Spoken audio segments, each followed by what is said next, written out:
ठीक है, स्टार्ट करते हैं। देखिए 3 6 7 2 8 4 2 5 6 9 9 7 9 4 1 7 8 6 1 3 1 9 9 9 1 0 1 2 1 4 2 4 2 1 5 3 7 6 0 1।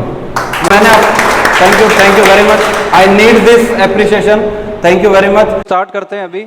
अभी यहाँ पे कुछ डिजिट्स लिखी हुई है। अभी आपने इस बच्चे का, स्टूडेंट का डेमोन्स्ट्रेशन देखा था।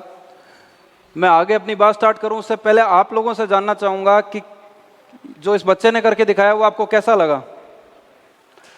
तो एक बार जोरदार इसके लिए क्लैप हो सकती है। और कितने ऐसे स्टूडेंट है जो ये चाहते हैं कि ये हम भी सीखें और हम भी कर सकें। ऐसे कितने स्टूडेंट है जो चाहते हैं। ऑलमोस्ट जो स्टूडेंट यहाँ पर है वो तो सभी लोग चाह रहे हैं। अभी आप लोगों को ये बोर्ड विजिबल है, दिखाई दे रहा है ना। मैं आप लोगों को एक डेमोन्स्ट्रेशन और करके दिखा रहा हूँ। जैसे वो भैया आए थे और उनके यहाँ ब्लाइंड फोल्ड किया था, अभी बच्ची को किया था, वैसे ही आप में से किसी एक का मुझे हेल्प की ज़रूरत पड़ेगी। कोई भी वॉलंटरी आ सकता है। करना क्या मैं बता देता हूँ। ये जितनी भी डिजिट आपके सामने लिखी है, आप में से कितने लोग ऐसे यहाँ पर हैं जिनको ये 1 मिनट में पूरी सीक्वेंस में याद हो सकती है। कैसे भी पूछ लो, 1 मिनट में कोई कर सकता है। 30 सेकेंड, 1 मिनट मेरे हिसाब से पॉसिबल नहीं है, बहुत हार्ड टू रिमेंबर है। अभी 1 मिनट में इतने लिमिटेड टाइम में करना मुश्किल है। मैं ट्राई करता हूं, जैसे इन्होंने भी आपको डेमो करके दिखाया, मैं भी कुछ करने की कोशिश करता हूं। बस मेरे को एक हेल्प ये चाहिएगा कि मैं इनसे पूछूंगा, ये मुझे डिजिट बोलेंगे, मैं आप लोगों की तरफ देख रहा हूं, ये बोलेंगे और मैं सिर्फ याद करने की कोशिश करूंगा। ये सारी डिजिट बोल देंगे, उसके बाद में मैं बोलना स्टार्ट करूंगा। फिर आगे क्या होगा वो आप लोग देख पाएंगे कि मैं गलत बोला या सही बोला, जो भी बोला। सिर्फ इनसे मेरे को हेल्प चाहिए कि एक बार ये बोल के सुना दे। उसके बाद जब मैं रिकॉल करूंगा तब ये सिर्फ मार्कर से टिक लगाएंगे कौन सी गलत है कौन सी सही है। तो हम लोग स्टार्ट करते हैं। क्या शुभ नाम है आपका? आदित्य जी। आपको ऐसा करना है कि आप डिजिट बोलेंगे तो आप ऐसा बोलेंगे 3 6 7 2 8 4, जो भी होगा वो डिजिट एक एक करेंगे। तो मैं बोलूँ 3 6 तो मैं कहूँ सर ठीक है सर नेक्स्ट, तब आप नेक्स्ट बोलते जाएंगे। ठीक है, स्टार्ट करते हैं सर अपन। बताइए सर, फर्स्ट डिजिट 3 6। हाँ बोलिए सर। क्या? 7 2। नहीं, फर्स्ट डिजिट क्या है? 3 6। 3 6, ठीक है। सेकंड 7 2। 7 2, ठीक है। नेक्स्ट 8 4। 8 4, ठीक है। 2 5। 2 5, ठीक है। 6 9। 6 9, ठीक है। 9 7। 9 7, 9 4। 9 4, 1 7। 1 7, 8 6। 8 6, 1 3। 1 3, 1 9। 1 9, 9 9। 9 9, 1 0। 1 0, 1 2। 1 2, 1 4। 1 4, 2 4। 2 4, 2 1। 2 1, 5 3। 5 3, 7 6। 7 6 0 0 1। 1। ठीक है सर, थैंक यू। अभी मैं स्टार्ट करता हूँ बोलना। इतना ही टाइम मैंने लिया है, इतना ही आप लोगों को लगेगा। कब लगेगा वो भी हम लोग देखेंगे। अभी मैं बोलना स्टार्ट करता हूँ आपसे। हाँ सर, आप जो है ये टिक लगाएंगे। रिक्वेस्ट मेरी आप लोगों से है, जब मैं बोलूँ और हो सकता है कि कोई डिजिट स्किप हो जाए, टू एरर इज ह्यूमन, तो आप बीच में मत टोकिएगा। जब मैं कंप्लीट कर दूं उसके बाद बताइएगा कि आपका ये गलत है या जो भी था। ठीक है, मैं स्टार्ट करता हूँ बोलना, आप लोग देखिएगा।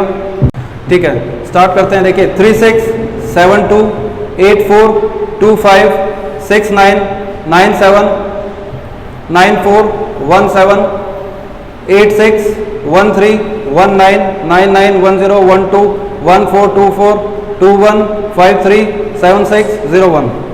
मैंने thank you very much, I need this appreciation, thank you very much.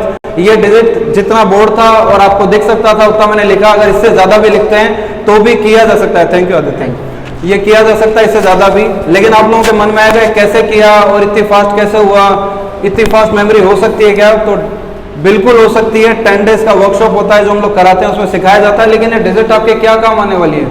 कुछ काम नहीं आने वाली है। किया अब जब तक मैं यहाँ मौजूद हूँ तब तक ये मुझे डिजिट पूरी याद है। जब मैं यहाँ से निकलूंगा उसके बाद में मैं एक्सरसाइज करूंगा, डिजिट मेरे दिमाग से मैं वॉश आउट कर सकता हूँ, निकाल सकता हूँ। क्योंकि नेक्स्ट सेमिनार जो यहाँ पर होने वाला है सेकंड, उसके लिए मुझे फिर से डिजिट याद करना रहेगा। या कोई भी ऐसे बहुत सारे डेमो हम लोग 11 साल से करते आ रहे हैं, तो कितनी सारी डिजिट याद करूंगा। तो जो चीज़ याद रखना चाहो याद की जा सकती है, जो भूलना चाहो भूला जा सकता है। तो बहुत आसान तरीके से चीज़ मैंने कर ली। लेकिन इसका फायदा क्या है वो हम लोग जान लेते हैं। हम लोग एक वर्कशॉप कराते हैं जिसका नाम है डायनामिक मेमोरी वर्कशॉप। इस वर्कशॉप का एक खासियत है, अभी आपने स्टूडेंट का डेमो देखा ब्लाइंड फोल्ड का, उसके लिए तो एक एज लिमिट है कि 5 to 15 ईयर तक का स्टूडेंट ही वो सीख सकता है। लेकिन इस वर्कशॉप के लिए कोई एज लिमिट नहीं है, 6th क्लास से लगा के 100 ईयर तक का कोई भी कर सकता है। लेकिन बेनिफिट क्या होने वाला है वो मैं आपको बता देता हूँ।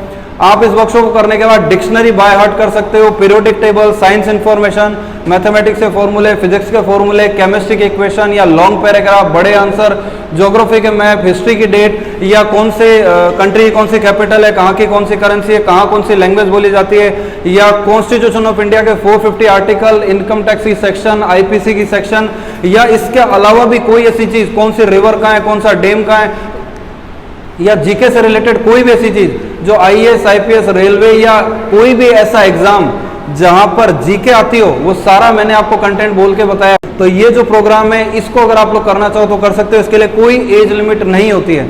लेकिन जो इन्होंने स्टूडेंट ने जो प्रोग्राम करके दिखाया इसके लिए एज लिमिट है। लेकिन अगर कोई सीखना चाहे तो 15 से ऊपर का भी स्टूडेंट सीख सकता है। जैसे इनकी एज 17 है तो ये भी कर पा रहे हैं, 18 वाला भी कर सकता है, हमारे पास 24 ईयर का स्टूडेंट है उसने भी कर लिया। तो करना चाहे तो किया जा सकता है। मैं अपनी बात एक छोटी सी शर्त के साथ, एक कंडीशन के साथ मैं समअप करूंगा, फिर मैं विपुल सर को माइक हैंड ओवर करूंगा। वो ये कि आप में से जितने लोगों ने हैंड रेस किया सीखने के लिए, या आपके साथ कुछ स्टूडेंट नहीं आए हैं और घर पे और सिर्फ आप यहाँ मौजूद हैं और आपकी दिली तमन्ना है कि यार मैं सीखना चाहता हूँ ब्लाइंड फोल्ड, इसके बेनिफिट तो विपुल सर ने बताए नहीं तो बता देंगे आपको, मैं सीखना चाहता हूँ, तो उसकी 3 शर्त है। अगर वो कंडीशन आप लोग पूरी करते हैं तो इस वर्कशॉप में आ सकते हो, और अगर नहीं करते हो तो रिजल्ट बहुत धीरे आएगा। पहली शर्त है आपको टीवी छोड़ना पड़ेगा, टीवी नहीं देखोगे 3 मंथ तक। सेकंड शर्त है इसकी मोबाइल पे गेम खेलना बंद। कौन सा game? GTA Vice City, car racing, PUBG, बहुत तरह तरह के गेम है, कोई भी फाइटिंग का गेम। ये अपने को आपके मन में आ सकता है यार ये गेम और मोबाइल और टीवी इसके लिए क्यों मना कर रहे हैं, आज तक तो किसी स्कूल के टीचर ने इतना जोर देकर कंडीशन के रूप में तो हमें कभी नहीं कहा कि ये छोड़ दो नहीं तो स्कूल मत आना, स्कूल आते हो तो टीवी मत देखना, ऐसा तो कभी नहीं कहा। हम लोग क्यों कह रहे हैं? और तीसरी कंडीशन जो मैंने बताई, अगर लैपटॉप मोबाइल के ऊपर गेम खेलते हो, लैपटॉप पे कंप्यूटर पे, तो वो भी आपको नहीं खेलने हैं। लेकिन आपके मन में आ सकता है सर अभी तो ऑनलाइन स्टडी चल रही है, जैसे तनीषा बता रहे थे, ऑनलाइन स्टडी के लिए कोई मना नहीं है, पढ़ाई के लिए कोई मना नहीं है, स्टडी आप आराम से कर सकते हो और करो, लेकिन गेम खेलने के लिए मना है, टीवी के लिए मना है। ऐसा क्यों? उसका रीजन मैं बता देता हूँ। जब भी हम टीवी देखते हैं तो टीवी में से जो भी ब्लू कलर की रेज निकलती है वो सीधा हमारे स्पिनियल ग्लैंड पर हिट करती है, और स्पिनियल ग्लैंड के अंदर एक हार्मोन होता है जिसको हम लोग बोलते हैं मेलाटोनिन, और ये मेलाटोनिन हार्मोन का जो लेवल है वो 120 माइक्रो पर ml हमारे ब्रेन में सीक्रेशन इसका होता रहता है। लेकिन 5 to 15 ईयर के स्टूडेंट्स में अब उनके अंदर होता है, भले ही कोर्स मत करो लेकिन टीवी आप देख रहे हो, शाम के समय ज़्यादा देख रहे हो तो सीधा यहाँ पे ग्लैंड पर हिट करती है वो ब्लू कलर की रेज, और इसमें जो हार्मोन का लेवल है वो डिक्रीज होने लगता है, जिसके चलते हमें प्रॉपर साउंड स्लीप नहीं आती, याद किया हुआ भूल जाते हैं। 1 घंटे पहले किसी ने आपको 1 आवर पहले किसी ने अपना नाम भी बताया तो वो स्किप हो गया, अरे यार क्या बोला था याद नहीं आ रहा, किसी रास्ते पे लेके गया वो हमारे को लोकेशन नहीं समझ में नहीं आ रही, या एग्जाम टाइम में भूल गए, ब्लैंक हो गए, ये सब कुछ उस टीवी की देन है। मोबाइल और लैपटॉप पे जो गेम खेलते हैं तो जितना हाई ग्राफिक्स है, जितनी तेज मूवमेंट करते हैं उतनी तेज हमारी आई बॉल का मूवमेंट होता है और वो हार्मोन का फिर से डिक्रीज होता है। उसके कारण हम लोग मना करते हैं कि आप टीवी और मोबाइल से दूर रहो इस वर्कशॉप में। ऐसा क्यों? क्योंकि वर्कशॉप के अंदर हम लोग इसी पिनियल ग्लैंड को स्ट्रॉन्ग करने की एक्सरसाइजेस कराते हैं। वो एक्सरसाइज अभी आपको कराई नहीं है, 3-4 एक्सरसाइज हम लोग अभी आपको कराएंगे, जिसे देखना कि आप लोग कर पाते हैं क्या। जैसे इसको करने में आपको प्रॉब्लम होती, ब्लाइंड फोल्ड करने में प्रॉब्लम होती, तो क्यों ना वो 3-4 एक्सरसाइज भी करके देख लेते हैं कि क्या आप लोग वो कर पाते हैं या नहीं कर पाते हैं। अगर कर पा रहे हैं तो आप सब लोगों के ब्रेन बैलेंस है, आपको इस कोर्स की कोई नीड नहीं है, और अगर आप एक्सरसाइज नहीं कर पा रहे हो तो इस कोर्स की आपको नीड है। तो हम लोग क्लास के अंदर बच्चों का पिनियल ग्लैंड स्ट्रोक कर रहे हैं, 40 टाइप ऑफ ब्रेन एक्सरसाइज और ब्रेन जिम से करा रहे हैं, और बच्चा जाके घर पे टीवी भी देख रहा है, मोबाइल में भी गेम खेल रहा है, तो जो हम क्लास में मेहनत कर रहे हैं वो वहाँ पे खराब होती जा रही है। तो ये एक ऐसी बात हो गई कि आपने एक ड्राइंग ड्रॉ करी और उस पर पानी डाल दिया, उसके सूखने से पहले तो व्यर्थ हो गया, यूजलेस हो गई, तो ऐसा नहीं करना है।